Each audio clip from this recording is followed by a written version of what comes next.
Hello students, I am Vivek Wankere and we are studying Macroeconomics class 12. Here we are studying Money and Banking chapter. इसमें money part हमारा last video तक cover हो चुका है and now we are starting banking. Okay, so banking में जो पढ़ना है हमको, हम अपने सिलेबस से रिलेटेड ही अभी पढ़ेंगे, लेकिन जो कुछ इन्फॉर्मेशन उससे रिलेटेड जनरल है वो भी मैं साथ में शेयर कर रहा हूँ. बैंकिंग एक ऐसा टॉपिक है, जैसा कि मनी एक ऐसा टॉपिक था जिसके बारे में आपको काफी कुछ ऑलरेडी पता है, वैसे ही बैंकिंग भी एक ऐसा टॉपिक है जिसे कॉमर्स के स्टूडेंट को पहले तो पता होना ही चाहिए और काफी चीजें जनरली भी पता होती है. बिकॉज घर में कई बार बिजनेस होता है या फिर कोई और किसी तरीके का ट्रांजैक्शन यदि घर में पेरेंट्स करते हैं तो कई बार पेरेंट्स अपने बच्चों को सिखाने के लिए खुद भी उनको बैंक में भेजते हैं, तो वो एक ट्रेनिंग बेसिक हो जाती है. तो हम बैंक में क्या करते हैं, मतलब बैंक में नॉर्मल सा काम है छोटा सा कि बैंक में आप जाते हो, आप पैसा जमा करते हो और कभी जरूरत पड़ती है तो वहां से आप एजुकेशन लोन वगैरह आपने सुना होगा. तो बैंकिंग के जो मेजर दो काम है वो यही है कि यदि कोई हमारे पास पैसा जमा करने आए तो वो पैसा रखना, और यदि कोई हमसे पैसा मांगने आए तो उसको वो पैसा देना. अब आप सोचोगे कि जब देने वाला आया पैसा तो रख लिया, जब लेने वाला आया तो दे दिया पैसा, तो बचा क्या बचा. यही उनका इन्वेस्टमेंट है और यही उनका प्लानिंग है. Bank is entirely for profit. Bank का किसी भी तरीके के सोशल वर्क से कनेक्शन जोड़ना is not right, because whenever it comes to commercial bank, whenever it comes to some kind of commerce, then it is for profit. Okay, I am not talking about cooperative agencies and others, but when I speak specifically about commercial bank, about which our syllabus speaks, that commercial bank, those banks are for profit. उनका बनना ही profit के लिए था. So they are kind of a company. जैसे कि वो profit के लिए काम करते हैं, वैसे कॉमर्शियल बैंक भी प्रॉफिट के लिए काम करता है. अब देखो कॉमर्शियल बैंक करता है, कायदे से कॉमर्शियल बैंक एक ब्रिज का काम करता है. ब्रिज का काम करता है हाउस होल्ड और फर्म्स के बीच में, ये हमने देखा है. उसके अलावा हमने कॉमर्शियल बैंक को फाइनेंशियल इंटरमीडियरी भी कहा कि भाई ये जो है पैसे का लेन देन, जैसे हाउस होल्ड अपना पैसा सेविंग करता है और फर्म्स यहाँ पे सेव भी करते हैं और यहाँ से बोरो भी करते हैं. और इस जगह पे यदि बात करेंगे तो हाउस होल्ड भी यहाँ से पैसा बोरो करेंगे. हाँ, वो भी करेंगे, क्यों नहीं करेंगे. जो कंजम्पशन के लिए पैसा डायरेक्टली बोरो होगा वो भी पैसा बोरो करेंगे. तो बैंक भी यहाँ से पैसा बोरो कर रहा है, और सॉरी बैंक से पैसा बोरो किया जा रहा है और सेव किया जा रहा है, और यहाँ से भी पैसा बोरो या सेव किया जा रहा है. Same is the case with government also. लेकिन गवर्नमेंट का अपना बैंक होता है, वो होता है सेंट्रल बैंक, जिसको हम आरबीआई कहते हैं, रिजर्व बैंक ऑफ इंडिया. तो वो हम आगे पढ़ेंगे. अभी हम फिलहाल commercial bank. Commercial bank is a link between household and firms. Definitely they are governed by certain rules and regulations, but their purpose is profit. वो अपना प्रॉफिट का टारगेट रखते हैं. उन पे कुछ ना कुछ गवर्नमेंट के रूल्स एंड रेगुलेशन जरूर होते हैं, लेकिन फिर भी commercial bank they work for profit. This has to be very clear. Okay, it is an institution which performs functions of. Commercial bank is an institution. Commercial bank institution है which performs function of, जो किस चीज का function कर रहा है, accepting deposits. जो commercial bank है वो डिपॉजिट्स को एक्सेप्ट करता है, यानी कि आपको यदि कुछ डिपॉजिट करना है तो आप जाके बैंक में डिपॉजिट कर सकते हैं. So that is accepting deposit. Then another function is functions of, one is accepting deposits, another one is granting loans. So the commercial banks, they even grant loan to the people who need. Okay, so there can be a need of a production, there can be a need of a consumption. So whatever the need be, the commercial banks, they grant loans to them. तो ये loan देने का process और deposit accept करने का, ये जो दो सबसे मेजर काम है, ये कॉमर्शियल बैंक. अब इसके अलावा कभी कभी ऐसे भी कुछ इंस्टीट्यूशंस आएंगे, जैसे कि LIC, लाइफ इंश्योरेंस कंपनी. तो ये लाइफ इंश्योरेंस कॉर्पोरेशन जो है, ये लोगों को पैसा देता है. Yes, you can borrow from LIC, but it won't accept the kind of deposits. ऐसा नहीं कि वो आप डिपॉजिट है और LIC का चेक दे सकते हो. LIC का चेक इशू नहीं होता. ओके, सो वो बैंक नहीं है. बैंक वो है जो आपसे डिपॉजिट ले, आपको लोन दे और चेक वगैरह की फैसिलिटी देके जो आपके ट्रांजैक्शंस आपके पास इजीली बनाए, चाहे वो डिपॉजिट के हो या फिर वो लोन के. And making investment with the aims to earn profit. ये क्या एम है, aim is to earn profits, फायदा कमाना चाहते हैं, इन्वेस्टमेंट। जैसे कि अब देखो क्या है कि जब लोन दिया गया है, जब लोन आपने किसी को दिया, सो फॉर एग्जांपल मेरे पास 1 लाख रुपए का आ गया डिपॉजिट, मैं बैंक हूं, मेरे पास 1 लाख रुपीज का डिपॉजिट आ गया, मेरे पास कोई आया लोन मांगने के लिए, मैंने उनको लोन दी फॉर से एग्जांपल 50,000।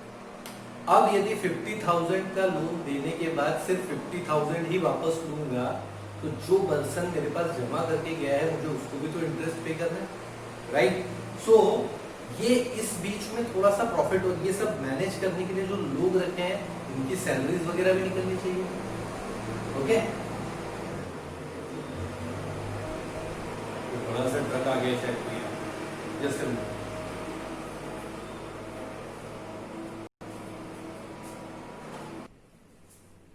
ओके। सो उनको अपना खर्च चलाना है, उनको लोगों की सैलरीज पे करनी है, और उसके अलावा भी उनको कुछ अपने ग्रोथ का भी सोचना है, तो वो कुछ पैसा बचा के भी रखना चाहते हैं। So their aim is to earn profit. They work very professionally. They hire one of the finest professionals in the world. वो बहुत अच्छे मैनेजर्स की टीम, बहुत अच्छे टेक्नीशियंस की टीम, क्लर्क्स की टीम, अकाउंटेंट्स की टीम उनके पास होती है टू मैक्सिमाइज देयर प्रॉफिट। उनके रिसोर्स पर्सन्स होते हैं, फाइनेंशियल मैनेजर्स होते हैं, उनके जो डिसीजंस लेने वाली बॉडी होती है जो फाइनेंस का डिसीजन लेती है कि कहाँ पे इन्वेस्ट करना है, कहाँ पे नहीं करना। उनकी सेल्स एंड मार्केटिंग की टीम होती है, ब्रांच मैनेजर्स होते हैं जो कि लोगों को हमसे जोड़ने की कोशिश करते हैं बैंक से। सो ये प्रॉफिट के पर्पज से, प्रॉफिट के एम से बाकायदा बिल्कुल प्रोफेशनल तरीके से काम होता है, and their target is to earn profit, okay. So first thing is bank is for profit. Any commercial bank is there for profit. Okay. Then like examples like SBI, HDFC, Punjab National Bank, Canada Bank, बहुत सारे examples, ठीक है। तो ये axis bank वगैरह जितने भी हैं, these all are commercial banks and their aim is to earn profit. Okay. और जितना प्रोफेशनल बैंक होगा उतनी ही बेहतरीन फैसिलिटीज मिलेगी। Best of the facilities are provided by the best professionals. So ये चीज है। Then now savings and lending works as a financial intermediaries. Commercial bank they work as a financial intermediaries क्योंकि वो पैसे सेव भी करते हैं और देने का काम भी करते हैं, ओके। अब देखो, सो हम यहाँ पे देखते हैं lending rate and borrowing rate. जो बोरोइंग रेट है मतलब बैंक, ये कॉमर्स किसके, कॉमर्शियल बैंक के टर्म्स में चल रहा है। कॉमर्शियल बैंक बोरो करेगा, मतलब आप सेव करने हैं तो कॉमर्शियल बैंक ने बोरो किया, बदले में जो इंटरेस्ट आपको पे करेगा दैट इज बोरोइंग रेट। और वो जो किसी और को पे करूंगा वो लेंडिंग रेट, क्योंकि कॉमर्शियल बैंक लेंड कर रहा है तो दैट इज लेंडिंग रेट। यानी कि 50,000 रुपीज का डिपॉजिट किया से फॉर एग्जांपल 5% या 4% पे, और वो बोरोइंग रेट हो गया 4% का, और लेंडिंग रेट इज से ऑफ 10%। तो 10% पे पैसा किसी को दिया, 4% पे किसी से लिया था, जो स्प्रेड है दैट इज 6%। ये जो 6% है ये आप कह सकते हो कि बैंक का प्रॉफिट है, या फिर ये वो पैसा है जो बैंक के पास बच गया, ठीक है। सो ये जो स्प्रेड कहा जाता है उसको, that is spread is lending rate minus borrowing rate, difference between lending and borrowing rate, okay. So this is what is spread, fine. So spread का मतलब क्या है, वो प्रॉफिट, मैंने आपको बताया कि वो प्रॉफिट के लिए वर्क कर रहा है, तो प्रॉफिट के लिए काम करेगा तो क्या है, okay. So lending rate and borrowing rate. Now functions of commercial bank. अभी तक तो हमको जैसे मेजर तो समझ आ गया है कि क्या क्या फंक्शंस है, बट एक बार फिर भी थ्योरी के लिए आंसर लिखने के लिए देख लेते हैं। So the functions of commercial banks are divided into two segments, one is primary function, one is secondary function. Now why this breakup of primary function and secondary function? देखो, ये जरूर पता होना चाहिए कि आपका प्राइमरी काम क्या है। कोई भी चीज जब बनाई जाती है, चाहे वो बैंक हो या वो चाहे कुछ भी और हो, उसका प्राइमरी फंक्शन आपको पता होना बहुत जरूरी है किसी भी चीज की, कि बेसिकली आप है क्यों। यूजुअली जैसे जब कंपनी में बिजनेस प्लान वगैरह कोई बनाता है और इन्वेस्टर के पास लेके जाता है, तो they ask about USP, what is your unique selling preposition, और आपका यूएसपी क्या है। यूएसपी का मतलब बाकी सब ठीक है, लेकिन आप क्यों हो इस मार्केट में, what is something that you are offering which others are not, और you are offering better than others.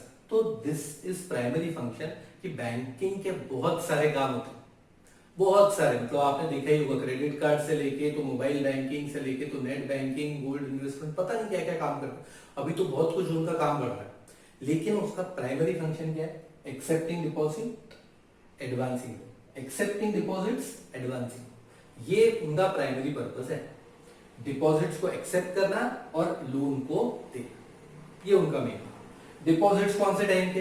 तो देखो भाई, कौन से टाइप के, तो करंट अकाउंट हो सकता है।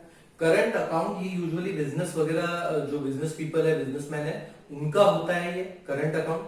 करंट अकाउंट में ट्रांजैक्शंस की कोई लिमिट नहीं होती, कितने भी ट्रांजैक्शन किए जा सकते हैं, कितनी बार भी चेक्स लगाए जा सकते हैं, छोटे अमाउंट बड़े अमाउंट कोई फर्क नहीं पड़ता।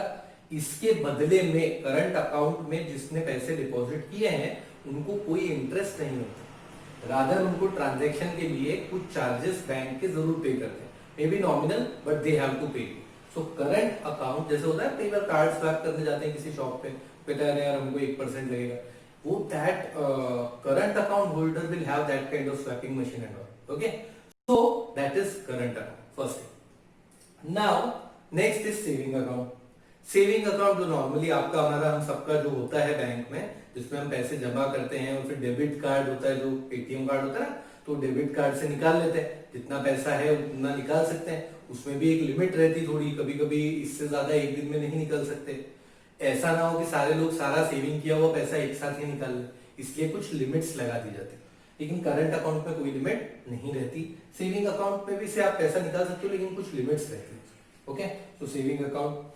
दूसरा, करंट अकाउंट में तो इंटरेस्ट है ही नहीं, सेविंग अकाउंट में थोड़ा इंटरेस्ट मिलता है, ऐसे 4% 5% कुछ इंटरेस्ट रेट रहता है saving account. Then next is fixed account. Fixed account मतलब जो कि एक टाइम पीरियड फिक्स कर लेते हैं कि इतने समय के लिए हमारा पैसा बैंक के पास रहेगा, उसके बीच में हम वो पैसा डिपॉजिट निकाल नहीं सकते, इसके बदले में चेक भी नहीं लगा सकते। ऐसा नहीं कि चेक देके एफडी तुड़वा दिया, ऐसा नहीं।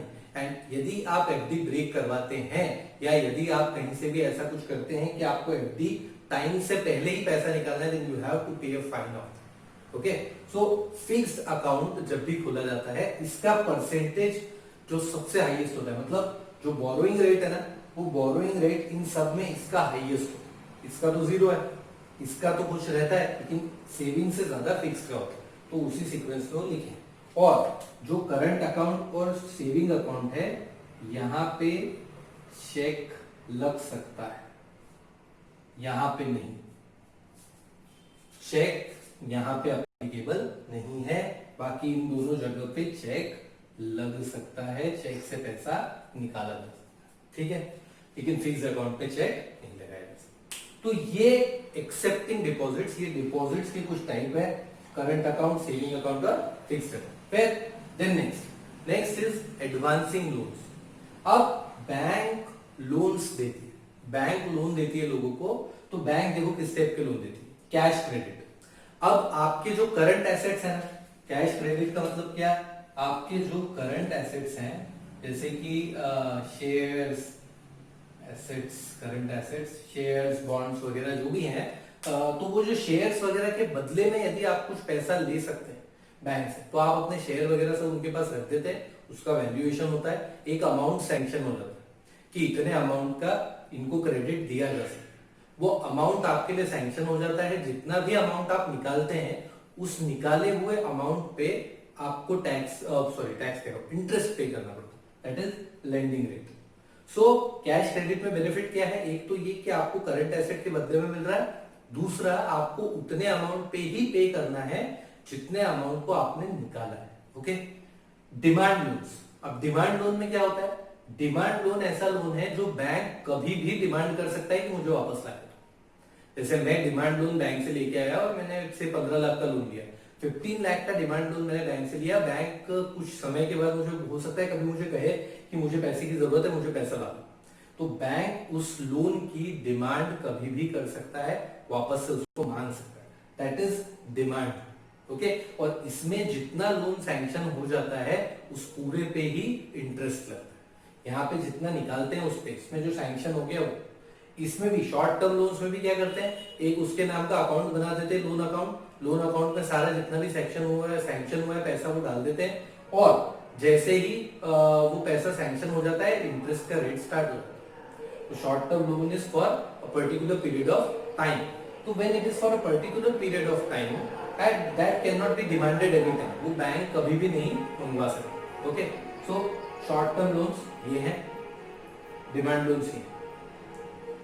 ओके, पानी वाला आया.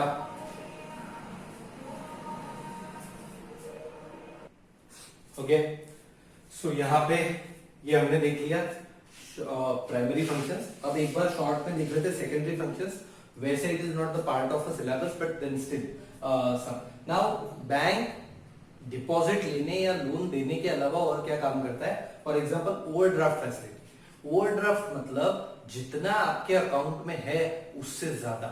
ये करंट अकाउंट होल्डर्स के लिए फैसिलिटी रहती है. एक अमाउंट डिसाइड कर लेते हैं कि यदि मेरे अकाउंट में 1 लाख रुपए है, मुझे 1,50,000 का चेक क्लियर करवाना है, तो बैंक ये 50,000 का एडिशनल ओवरड्राफ्ट दे सकती है with what ever the amount they have decided.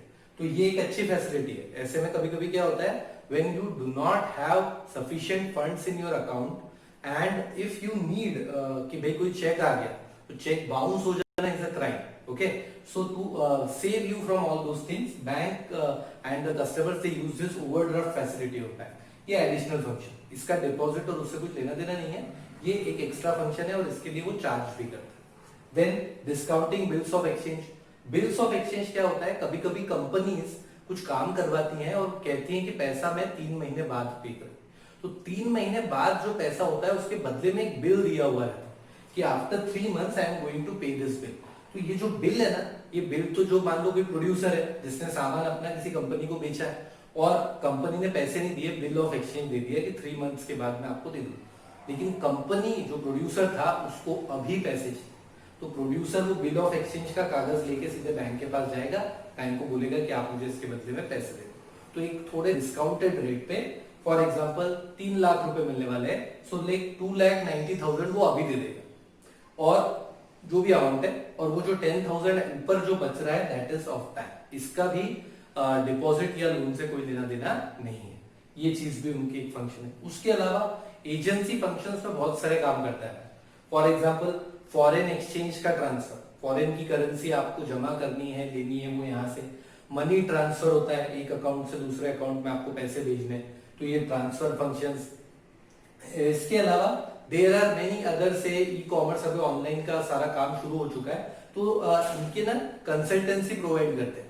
Tax की कंसल्टेंसी कि आपको टैक्स कितना भरना है, आपके फंड्स को मैनेज करने के लिए एक फंड मैनेजर आपको अलॉट कर देंगे कि जो आपके अकाउंट और आपके पैसे को कहाँ इन्वेस्ट करना है वो मैनेज करें. तो ये सारे काम वो करते हैं. इसके अलावा फिर वो शेयर मार्केट वगैरह की ट्रेडिंग जो होती है वो भी इनके थ्रू होती है. तो बैंक्स उसमें पूरा काम करते हैं.